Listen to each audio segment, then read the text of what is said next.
So I keep in my notes like a list of ideas for the podcast.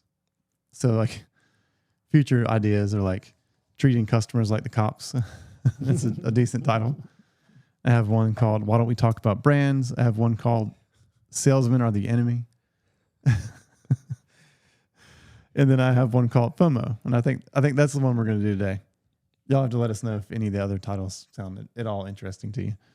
Hey, I'm Tim C. Hey, I'm Landon Blank. You're listening to Hacking Concrete.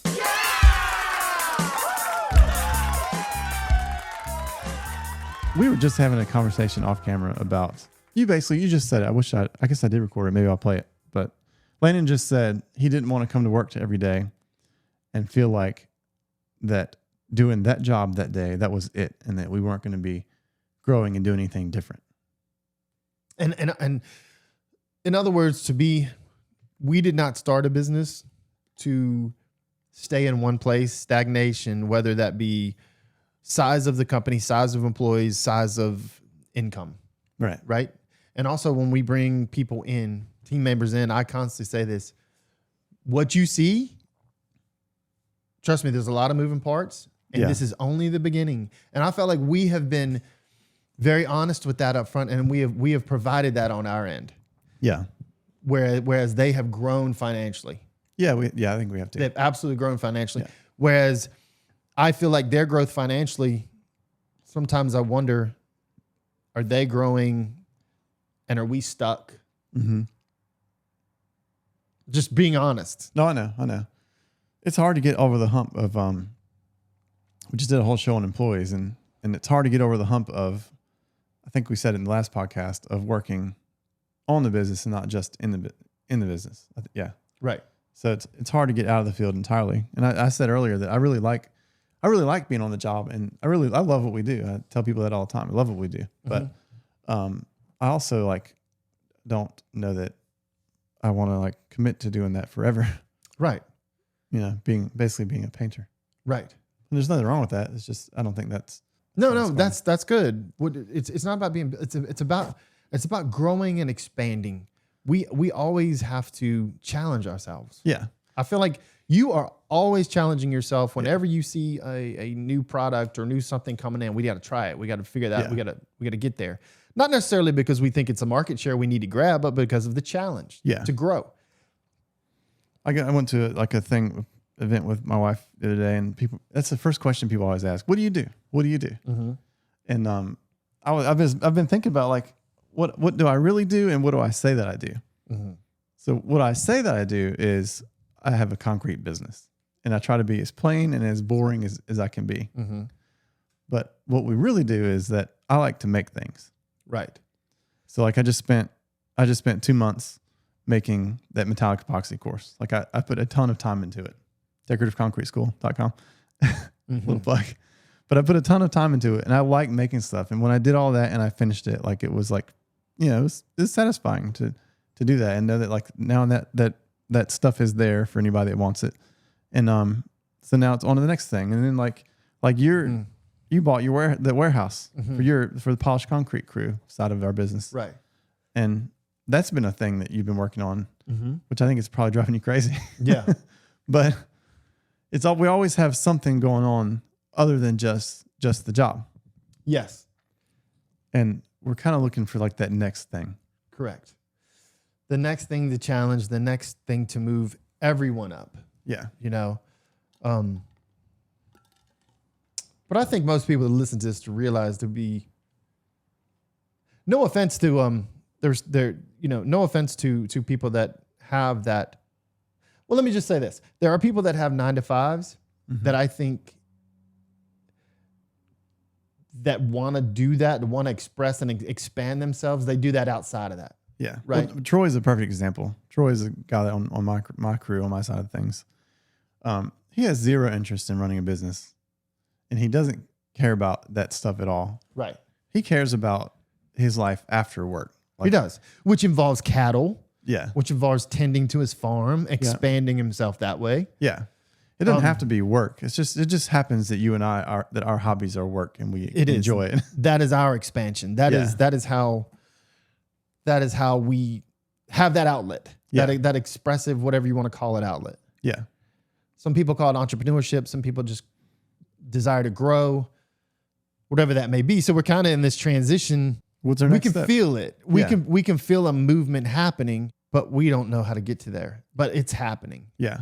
Don't you think? Like I do. I mean, you went to World of Concrete and you had 4 meetings with 4 different people. right. I don't want to say what it was about yet, but Mm-hmm. you had 4 meetings with 4 different people and you just feel like something's like happening Mm-hmm. and that we're going to like not go a complete different direction, but we're going to have 2 directions now. Right. And I call it, maybe it's the wrong term, but I just told you, I feel like it's like a synchronicity when things line up. Yeah. Boom, boom, boom. And that could be maybe in your business right now, you're completely residential, but all of a sudden these commercial things start lining up and another commercial company. Maybe that's a movement. We said that this podcast was going to be about FOMO, fear of missing out. And because we're like, have our eye on these other things, we're trying to like grow in different ways. We have these other temptations in work, in our business that we've really been struggling with. Mm-hmm. And the reason we're struggling with them is because we're scared of missing out on something in the future. Yes. I mean, a big example is that like on the third floor of the school down the street, they wanted us to bid a project. It was easily $100,000 job. Mm-hmm. And you and I, like, we struggled over it for a long time. We did. Weeks and weeks trying to, do we do this? What do we do? What are we going to do? Yeah. What did we do? I don't even know. We didn't bid it. Okay. Which, if you look at us 3 or 4 years ago, I would have felt like I was the biggest idiot on the planet. Yeah. You know? We really struggled though. Like it was like, well, why aren't we bidding this? Why would we not bid something? That's stupid. It's so stupid. Right. But it's not right for us anymore. It's not right for us. And then the FOMO thing is I was still, whenever I see that company van parked there that's doing it, I still get a little bit of that FOMO. But it's like, that's not the path. That's we know, because so many times in this business, we get in jobs, you try to pull me out of it constantly. We know we don't want that type of job anymore. Yeah. We've been on a dorm. We've been on a college here in Virginia for 4 months, right? At least 3 months. Yep. Tied up in itty bitty dorm rooms, polishing 3 or 4 dorms. That's not going to work for us in the future. Yeah. I mean, and the worst part is that, while you're doing that polish job, and even though it pays pretty okay, your crew, we had some other stuff sold for your crew that we wanted them to do. Mm-hmm. Landon runs polish side. I run the concrete coating side. Mm-hmm. And we had enough coatings projects sold to where some of the polishing guys could kind of go that way. And we're going to do that. We're going to get to that mm-hmm. We're going to move the business to where we're more coatings and less polishing. Like that's happening. But because we took that job, we kind of screwed that plan up a little bit. Yeah. It's been on hold for like 2 months. Yeah. And that job was promised us that it would be a wintertime job, end up being the spring. Yeah. In the middle of our go time. Yeah. It's hard when you see competitors though. Mm-hmm. You still get, it doesn't bother me anymore. It used to bother me a lot, but it doesn't bother me anymore. The place where I go to church, there's a brand new polished concrete overlay in the entryway. And I think every couple of weeks I go there, I snap a picture of something and I send it to Landon and say, man, I'm glad we didn't do this. I'm getting more and more. You got there quicker than me, but I'm starting to get there. Like you walk in and you can tell that it looks like, I don't think it was wine, but it looks like they spilled wine on the floor and like burned the polished concrete overlay. And it's like, I hope it wasn't wine in church. Maybe it was communion, but I don't, just that type of job though, like that when we talked about bidding it and we lost track of that one, that was just our fault. We just literally lost track of it, didn't bid it. And then we were kind of beat ourselves up about it for a couple of weeks because we didn't even bid it. Mm-hmm. Do you remember that? Yeah. And then now that the job has happened and taken place, looking at it, it is something that we would have enjoyed doing and we would have done it really well. Yeah. But just that job would have taken so much time. The hours would have been weird. I would be stressed about it going through there all the time because my kids are up there all the time. Yeah. And I don't know. I'm just so glad we didn't do it. But it's hard not to it's still hard to not, when people say, did you do that project there? And I'm like, no, we didn't do that. True. It kind of bothers me a little bit to be saying no, because I like telling people, yeah, we did that. We did all this. We did everything up there. We just talked though about us personally expanding, and there are things we're going to move into. You've already moved into it heavy. Mm-hmm. The courses are selling good. the other avenues we're going to grow into. We're going to move into these other things, and we have to be comfortable without looking back over our shoulder and say, man, what do we, no FOMO here. No fear being, no fear. This is the direction we're going. Yeah. Because if not, you get in this cyclone or this, what's the things in the ocean? You just get sucked into this same spot. Yeah. And you stay there unless you force yourself out of it. That's true. And that spot is okay. It's done great. Yeah. But if you want to move in a different direction, you're going to constantly be getting pulled back into it. I think you're known up there at that college for like the guy that can do anything when it comes to decorative concrete and coatings and polishing. You're the guy that can do anything. Not we. Whatever. It's hard to like let that reputation go. Sure. Because it's nice. It's nice to be called on. Yeah. It's nice to be the name and the people know that we can do that stuff. But this is kind of a funny example. I called you and I was really proud of myself the other day. This guy from a doctor's office called. Which, by the way, he texted me yesterday. Did he? He's like, I wanted a price on 2,000 square feet of this doctor's office. Yeah. And I was like, well, the first thing I thought was, I bet he's going to want us to do that on weekends. So I said, so when do you want us to do the job? And he's like, well, I need you to do it starting on a Friday and ending on a Monday. And without hesitation, I said, we're not going to be able to do that. Right. Not interested. I didn't say not interested because would be rude, but I just said, we're not going to be able to do that. We're not going to work. We're not going to work on the weekends because every time in the past when we've worked on weekends, we didn't take off during the week on either side of it. That just meant we all of a sudden are working 21 days straight without stopping. Just not doing it. Right. And he was kind of appalled by that. I get it. I understand. But it just doesn't fit the mold right now. It doesn't. I don't want to be occupied with, 21 days straight of on the job. I still want to do it. Right. Because we have these other things. I have the online courses I'm really working hard on. We have the thing from World of Concrete that we're working hard on there too. And it's hard to turn down these things. Just like I don't know if I'm allowed to talk about it, but yeah. So, here's another example. I had that thing with where I was doing some Instagram posts for them. And it came up to be re-upped, contract re-upped. And I talked to you about it like 100 times. Should I do this? Should I do it? Because it feels like something, right. It feels like there's some validation for a company like that to say, hey, we want to work with you. And we ended up just not doing it because it was a distraction. A distraction with not enough value. Yeah. It's cool. Yeah, it's really cool. It's cool to be an ambassador for a company that's that big. Yeah. But the value, they were getting much, much more in return. Yeah. They're really cool to work with and no complaints about them or anything. But yeah, that's fun. That's fun. It was like. Stresses you out. You don't, and yeah. It's just not worth the brain power. We're trying to like free space for other things. Right. But again, though, like I stressed about the decision beforehand and it took me weeks to decide and get over it. And then once I was out of it and I'm seeing other friends of mine posting stuff from them, I'm like, a little bit of FOMO on that. Sure. Yeah. But I'm telling you, you made the right choice. Yeah. And you did. I know I did. I know. It's just tough not to look back. It is. Because we do. We get in these ruts. Not even a rut. We get in life paths. Yeah. And that's kind of our thing. Yeah. And next thing you know, we'll look back and it's 20 years on the same path. Right. And what if we would have stepped off? Yeah. This might be a little out there for what we ordinarily do because we're being a little vague on like our other paths, and maybe we'll tell you about that one day. I hope we will. But it's also incredibly honest. Yeah. Because we're definitely telling you, what we're thinking as opposed to, I don't know. I was talking to somebody that had taken one of our courses the other day, and he was just like, how do you get so much work? Because he asked me, I was pretty proud of this guy. He took the course 4 or 5 months ago, and he said he's been doing one job a week. He's done that for 8 weeks in a row, and he's got like the next 4 booked. I was pretty proud of that. Like that's huge. Came from all from that course. And he asked me how much we had booked, and I told him we had all of our crews booked for like 6 to 8 weeks, and that's light. That's true. It is a little light. Yeah, because it's probably gonna take longer than that. He was just like, well, how do you get so much work? And my answer was that once you start, the longer you stay in business, the easier it is to get work. So it's almost like we're like being funneled down this path of like to keep doing the same thing because it's like really easy. We could do the same thing over and over and make a career of it until we're old and we retire. But I don't think that will be very much fun. You got to look back.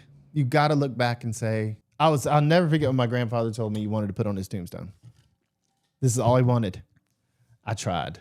If we could just keep pushing ourselves and trying different things. And again, that can help happen. It doesn't have to be huge. Right in our current situation, whatever that is. Yeah. Can I push towards management in this company? Can I do that? Whatever it may be. Yeah.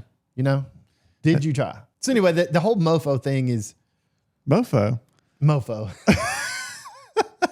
It's FOMO if you're missing out. Anyway, that whole thing will grab you, and it will, just like you just said, it'll keep you in that funnel. Yeah. It'll keep you in that funnel, which the funnel might not be bad. Yeah. It might be perfectly good. That's true. All right. And speaking of funnels, I just read a whole book about advertising funnels. And Danny from Concrete Marketing Crew, he's going to give you a tip about how to get more customers. Yeah. What's the point of a new website? That's a great question. Your website should be saving you time, making you money, and saving you money. What do I mean by saving you money? Let's start there. If I send 100 clicks to your website right now, you know what the average conversion is from a visitor to an actual lead? It's somewhere around 3 to 5% for most websites. Concrete Marketing Crew's websites convert at 10, 15, sometimes more, depending on the client. But that means we get 100 clicks, you get 10 leads, 15 leads from the same traffic, etc. So you're making more money as a byproduct. Now, how are you saving time? Look, your website should be able to educate your prospects wherever they find themselves, whether they're researching your services right now, your company, your product, installation process, and whatever sets you apart. And that, my friends, is how you win in today's economy. All right, I got another story for you. I haven't taken a stamped concrete job in how long? I mean, it's been a couple years. A long time. Yeah. So Well, you did the airport. That's what I was going to, you're blowing my story. Go ahead. I haven't taken a stamped concrete job in a long time. But last year, this guy, Corey, started working for us, and he's a concrete finisher. He really likes finishing concrete. He likes Generational concrete finisher. Yeah. And I still don't like taking stamped concrete jobs, but we still get a lot of leads for them. And I saw one, though, for the local Lynchburg airport. And I was just like, I want to be the one that does the job at the airport. There you go.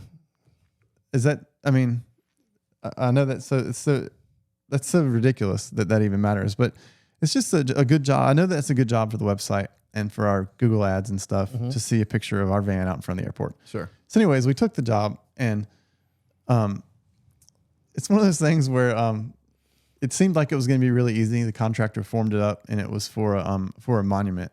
I forget what the monument was, but it's for a statue.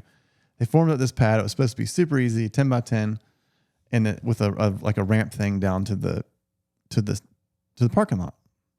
So we get there, and me and Corey were standing there looking at it. I was like, man, that ramp looks really steep. Have you heard this before? No. And the ramp was like this, like super steep. So you're supposed to walk up to this statue. Yeah, you walk up and look at the statue. All right. I sound like George Costanza. Look forward to many years of looking at the triangles. So you walk up and look at the statue. But it was like this steep. And I made the observation to Corey. I was like, Corey, that seems a little steep for a sidewalk at a government building. Because, ADA stuff's real strict. Yeah. It's supposed to like an inch per foot usually. Right. And Corey was like, yeah, I've never seen anything that steep before either. But we're like, okay, oh, well. And we did it. We just poured the job. So somebody else framed it up for you? Yeah, the contractor formed it up. Oh, yeah. Mm-hmm. And I guess I should have called him and told him. Said, hey, are you sure about this? He's been around forever. I know he knows what he's doing. Yeah. So I just assumed that he must have had some sort of plan or something for this. And so we did the job. And sure enough, a week later, they call and they're like, hey, the ramp's not going to work. So here I am on a stamped concrete job that I shouldn't be doing. I've already spent 3 or 4 days on it. Because of FOMO. And we're tearing the ramp out, forming a new sidewalk, and then pouring a new 100-foot sidewalk instead of this little ramp. Mm-hmm. So next week, we pour the sidewalk, right? Only because you couldn't stand when you fly to World of Concrete that you would walk by someone else's stamped patio. Yeah. And then sure enough, after we poured it, we get a call from the airport, and they're like, hey, The sidewalk doesn't match the patio. Oh boy.